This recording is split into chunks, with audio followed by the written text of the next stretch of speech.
Buen día a todos ustedes, compañeros del Club Hernán Barreneche.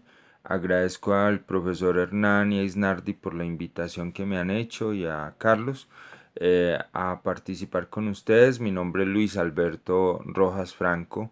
Digamos que estoy iniciando en esto del atletismo.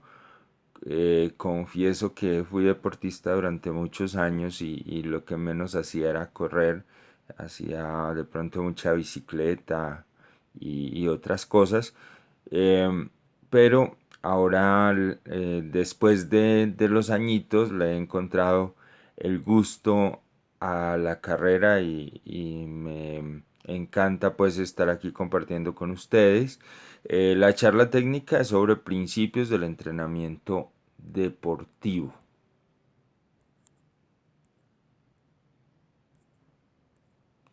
Posteriormente estará el profesor. Bueno, el cuerpo humano es una máquina poderosa, es una máquina mágica. Ustedes cualquier máquina que consiguen, lo primero que encuentran que es el instructivo. El instructivo de cómo se maneja. Ese dice cómo se maneja, qué sustancias le puede aplicar, qué no le puede aplicar, eh, qué cubre la garantía, el uso, el abuso no lo cubre la garantía.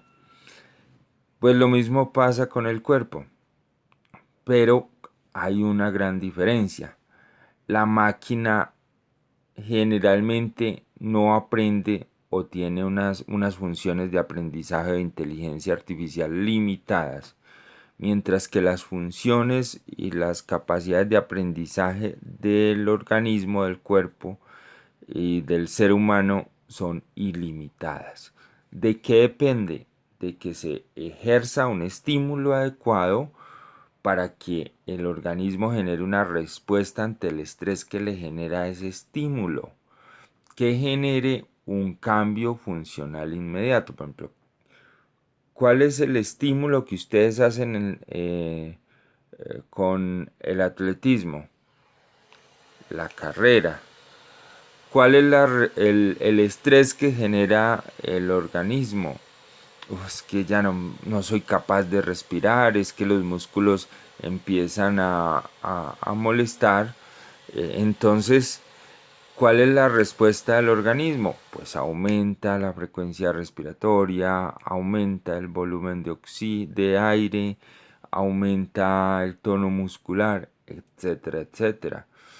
Eso con el tiempo genera un cambio estructural, es decir, pasamos simplemente de una respuesta inmediata al ejercicio a una respuesta permanente donde el organismo identifica los factores que no pudo superar en ese momento del estrés y que necesita adaptar para poder eh, hacerlo, para poder eh, digamos, para poder adaptarse a ese estímulo y no entrar en un estrés. Pero ¿qué pasa? Si el estímulo es por debajo de nuestras capacidades, es decir, no hay un estímulo. Es decir, si no me exige, no hay un estímulo. Entonces, ¿qué pasa? Pues la respuesta no se necesita una respuesta adaptativa, no se necesita un cambio funcional significativo y por lo tanto no habrá un cambio estructural. Es decir, la persona se va a mantener o va a bajar progresivamente su funcionamiento, su rendimiento. Pero puede pasar otra cosa, el estímulo es inadecuado porque es de una mayor intensidad o no tiene los espacios de descanso suficientes o adecuados, entonces la respuesta va a ser un cambio funcional inmediato, pero el estímulo es tan fuerte que el organismo no alcanza a recuperarse y entonces entra en lo que se llama una fatiga crónica. En esta fatiga crónica pueden suceder lesiones como fracturas, como enfermedades, estrés, apatía, dolores de cabeza frecuentes, bueno, diferentes situaciones que llevan a que el rendimiento sea bajo.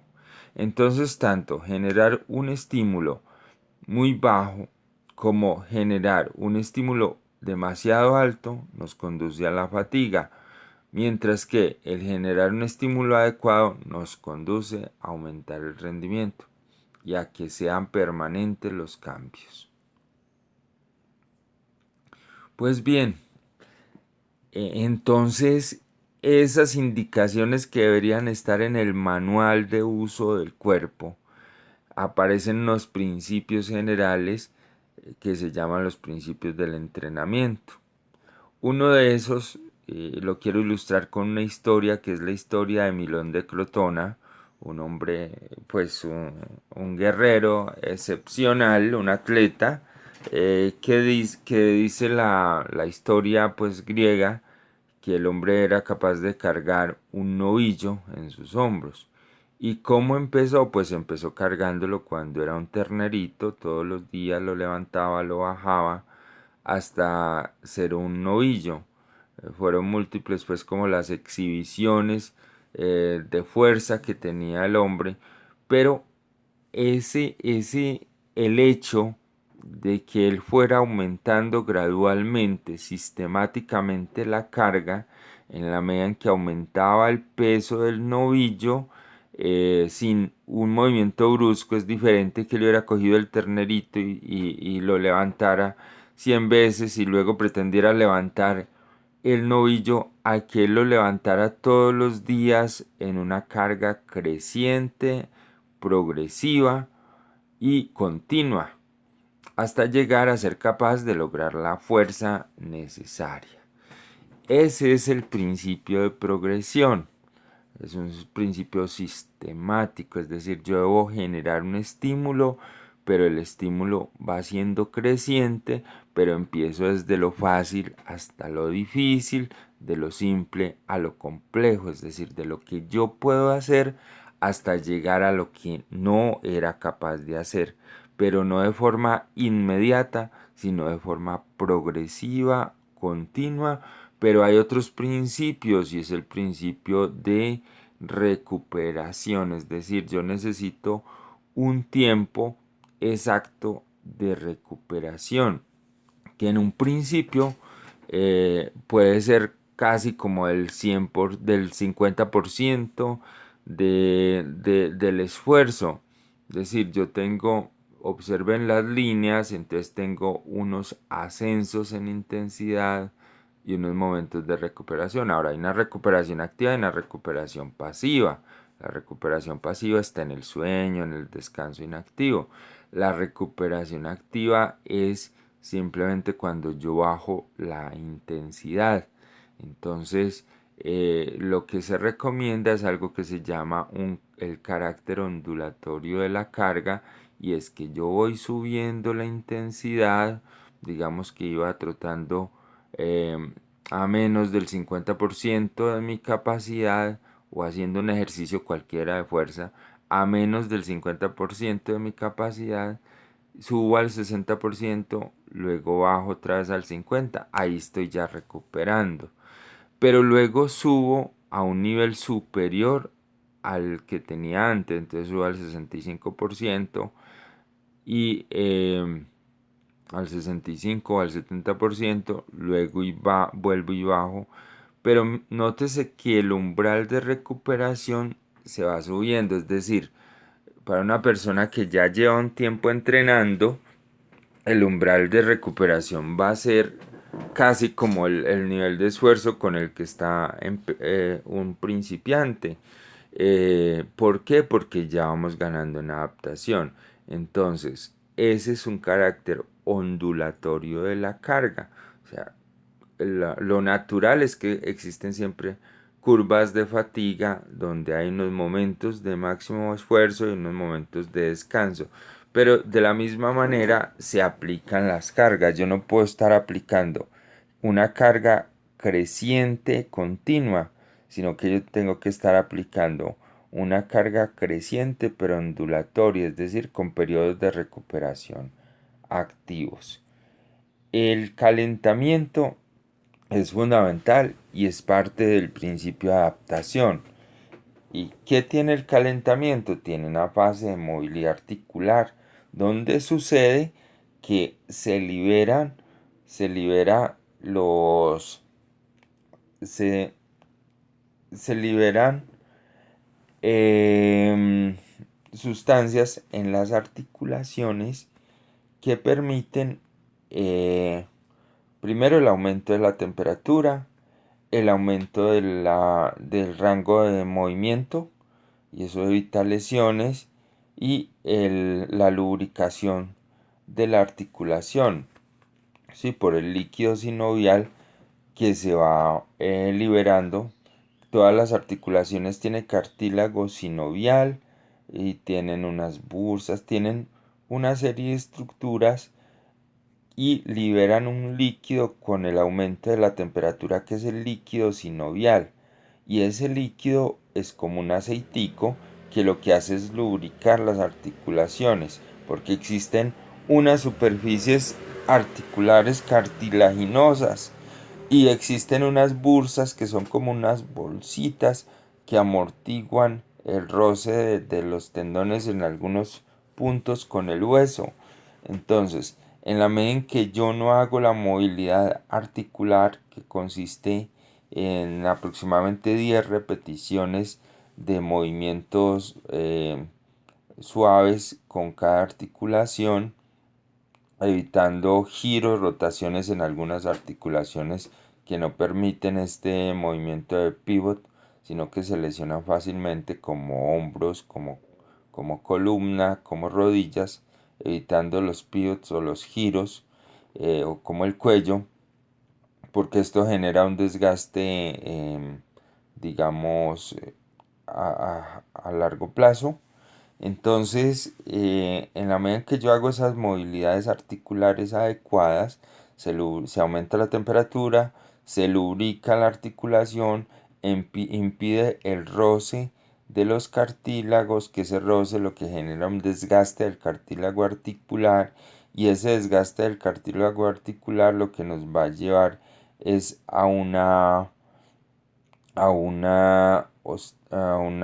¿cómo es? A una artrosis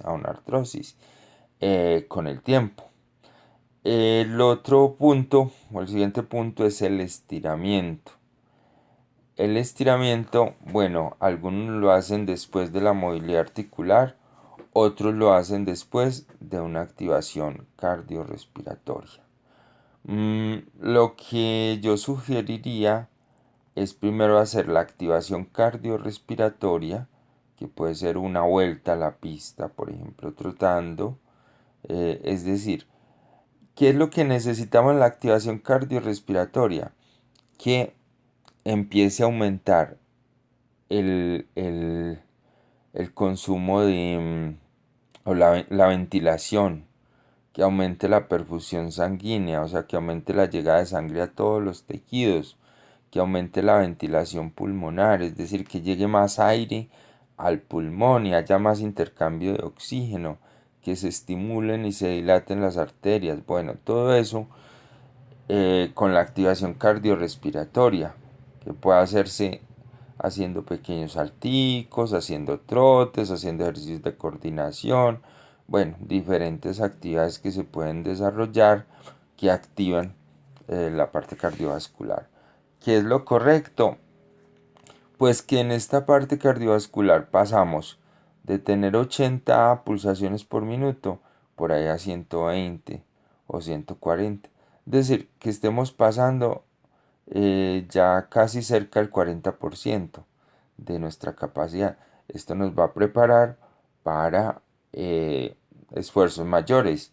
Y el estiramiento, que le permite, que debe tener por lo menos 3 repeticiones por cada ejercicio muscular. Es decir, nosotros hacemos solo un estiramiento por cada grupo muscular. Usted debería tener al menos 3 estiramientos, sin pivot, sin rebotes, solamente estiramiento sostenido. Ahora, si no hay suficiente tiempo, pues puede estirar los principales grupos musculares. Bueno, hacemos el estiramiento, lo que nos permite es que el mecanismo bueno, hay varios efectos. Hay un efecto sobre los usos neuromusculares. ¿Qué son los usos neuromusculares? Son unos sensores que tenemos ahí en los usos musculares, que son como unas membranitas, una red que tiene nervios y que tiene empaquetados los músculos. Entonces, cuando se estimula ese uso neuromuscular con un movimiento brusco, el músculo de forma defensiva lo que hace es retraerse, llegando a hacer contracciones o retracciones musculares e incluso llegando a generar desgarres.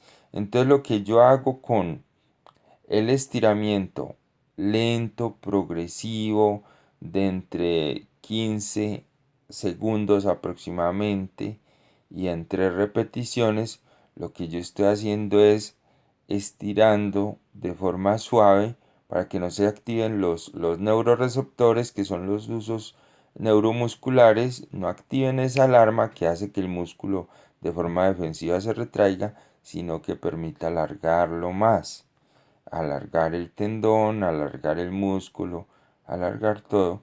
Y cuando usted tenga que hacer ejercicios donde deba moverse de forma amplia, de un ángulo amplio de movimiento, o un arco de movimiento amplio, pues usted puede hacerlo tranquilamente.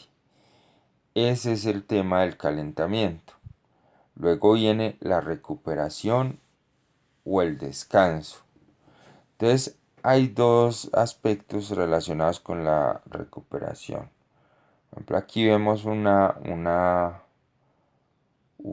gráfica donde nos muestra lo que es la intensidad versus carga. Entonces dice, vea, usted tiene una carga de 9 minutos de ejercicio y tiene una intensidad de 200 a 400 vatios. Entonces, lo que usted hace es que a mayor intensidad, menos tiempo. Es decir, al minuto, usted está con una intensidad mayor. Pero resulta que en la medida en que pasan los minutos, usted es capaz de resistir menos la intensidad. ¿Por qué? Porque se están agotando las reservas inmediatas que hay disponibles de energía, que son el glucógeno muscular y la glucosa que se encuentra en sangre, o que proviene del hígado, y que son los sustratos que me generan una energía inmediata sin necesidad de hacer un proceso de oxidación. Entonces por eso se llama anaeróbico, o sea, sin presencia de oxígeno, se genera energía. Fuentes de ATP, de adenosín-trifosfato, que aparece del glucógeno muscular, lo que llaman que el azúcar que está en el músculo, o de la glucosa que está en sangre. Esa se utiliza de inmediato, pero son fuentes que se agotan rápidamente. Entonces tiene que empezar a operar la fábrica de energía de ATP, que es la mitocondria, a través de qué? De el oxígeno que llega a oxidar las grasas y carbohidratos y a generar más energía. Por eso en los primeros minutos donde la carga es alta, digamos la intensidad es mayor, la disponibilidad de energía es inmediata, pero ya en la medida en que la disponibilidad de energía no es inmediata, si mantuviéramos la misma intensidad, pues entraríamos en fatiga. Pero como la intensidad, digamos, baja o se estabiliza, lo que entra a operar es el oxígeno, la oxidación de las grasas y la glucólisis. bueno, la glucólisis anaeróbica es la que se da inicialmente. Aquí ya se da la oxidación de las grasas. Entonces ahí es donde empezamos a quemar grasas, pero las grasas realmente se empiezan a quemar más o menos a los 10 minutos hasta los 30 minutos es muy estable, es decir, que usted está quemando grasita, pero también mantiene o está haciendo glucólisis anaeróbica, es decir, está utilizando glucógeno para producir energía, es decir, tenemos dos combustibles, la glucosa y las grasas en ese momento, pero más o menos cuando llegamos a los 30 minutos en adelante estamos haciendo un consumo del 50% aeróbico y el 50% anaeróbico, es decir, el 50% glucógeno y el 50% de grasas. Sabemos que en ese momento el músculo, digamos, está muy permeable al ingreso de glucosa sin necesidad de insulina, porque en términos normales lo que permite el ingreso de la glucosa al músculo es la insulina. Si eso no fuera así, si ese mecanismo no fuera así, entonces nosotros estaríamos siempre en hipoglicemia, que se bajaría la glucosa de la sangre. Eh, entonces, es en este momento, cuando usted termina, cuando usted ya no está haciendo carga, se dan dos procesos. Uno es una compensación. Primero le queda un sobrante de oxígeno. Ese oxígeno pasa a generar procesos de construcción de energía para generar reserva de energía en el músculo. Y lo otro es que empieza a compensar la frecuencia respiratoria, la frecuencia cardíaca. Entonces hay un momento donde sube, es decir, estamos en una curva donde venimos en el ejercicio, termina el ejercicio y sin embargo, a pesar de haber terminado el ejercicio, los valores fisiológicos siguen arriba o siguen subiendo, frecuencia cardíaca, frecuencia respiratoria, pero llega un momento en que declina y es cuando ya ha recuperado pues los sustratos de reserva energética y cuando el organismo empieza su proceso de compensación. Entonces se habla de que hay un mecanismo de inteligencia física o muscular, donde el organismo identifica qué fue lo que le generó la carga de estrés y como no queremos o no quiere, digamos, ser superado de nuevo por esa carga, pues empieza a prepararse metabólicamente para una situación similar de estrés. Esto es una belleza como estamos programados. El otro principio es el de especificidad. Es decir, si usted va a trotar en su vida, como está aquí el profesor Barreneche, o en plan, si usted va a hacer eh, 40 kilómetros, o si usted va a hacer 10, o si va a hacer 5, pues debe estar adaptado, acostumbrado a trotar esos 40, esos 10 o esos 5, porque la ruta metabólica va a ser diferente para 10 que para 5 que para uno que para 100 metros. Las rutas metabólicas son diferentes, las adaptaciones son específicas a ese ejercicio. Más, usted puede estar nadando, puede ser un nadador de alto rendimiento y cuando se suba a una bicicleta o cuando se va a trotar, puede que no le rinda. O usted puede ser un atleta, tener mucha resistencia, pero cuando se mete a la piscina a nadar el mismo tiempo que trota, incluso puede no aguantar o puede no ser tan resistente.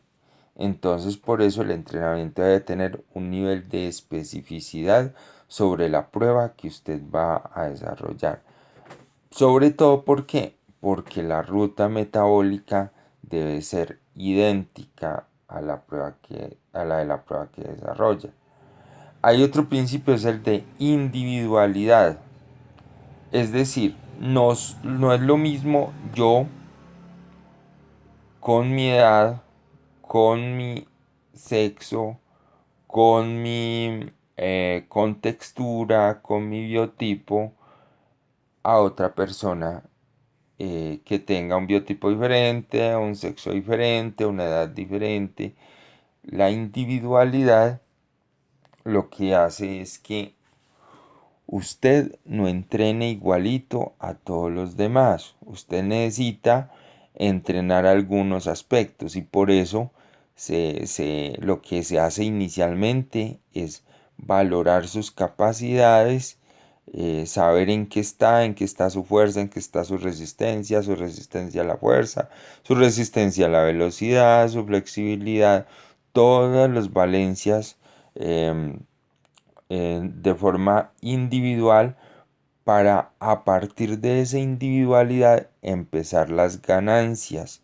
Entonces, usted sí puede tomar un modelo de un plan de entrenamiento de otra persona, pero debe adaptarlo a sus capacidades.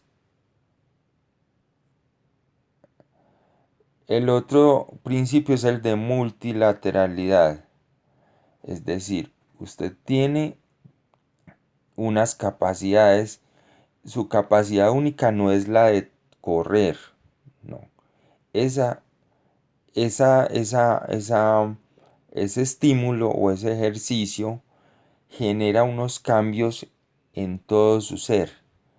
Hablemoslo desde lo holístico, en lo biológico, en lo psicológico, en lo social, en lo afectivo, en todos los campos, en lo cognitivo, o sea, en todas las capacidades humanas, en las capacidades condicionales como la fuerza y la resistencia, o en las capacidades coordinativas como la flexibilidad, la ubicación, la coordinación, la ubicación espacio-temporal, etcétera. En este sentido, usted debe estimular todos los aspectos y no solamente dedicarse a estimular un solo aspecto de su entrenamiento. Otro aspecto que es más como de autocuidado es la hidratación. La hidratación antes del entrenamiento, al menos cada 10 minutos durante el entrenamiento y posterior al entrenamiento. Y la hidratación se recomienda que se haga con unas bebidas que tengan con agua, no con bebidas azucaradas en lo posible. Y la recuperación de electrolitos se hace, por ejemplo, con suero, que tiene sodio, potasio, que son electrolitos que se utilizan o que se pierden en el ejercicio. Bueno, entonces lo que permite la hidratación es recuperar algo que se llama el equilibrio, es el equilibrio hidroelectrolítico. En el ejercicio se pierden muchos electrolitos, básicamente sales, agua, sodio, potasio, calcio. Lo que se hace es suministrar un líquido que permita llevar esos electrolitos a los tejidos y a la sangre.